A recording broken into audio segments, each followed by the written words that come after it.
Най-накрая успях да се добера до тях. Ходил съм сигурно една седмица подред, всеки ден бяха изчерпани. Крушата съм я виждал, но ягодата не съм. И ми е много интересно да я пробвам, вече нямам търпение. Много са красиви. Предполагам, не са точно като оригиналните. Почвам с крушата.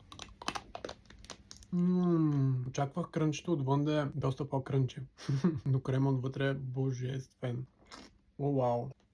Вътрешността на десерта е брутален. Това са истински круши. Наистина уникален.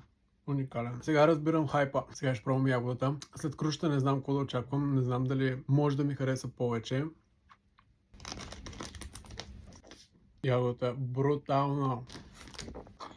Вътрешността ѝ е течна и има парченца, цели ягоди вътре.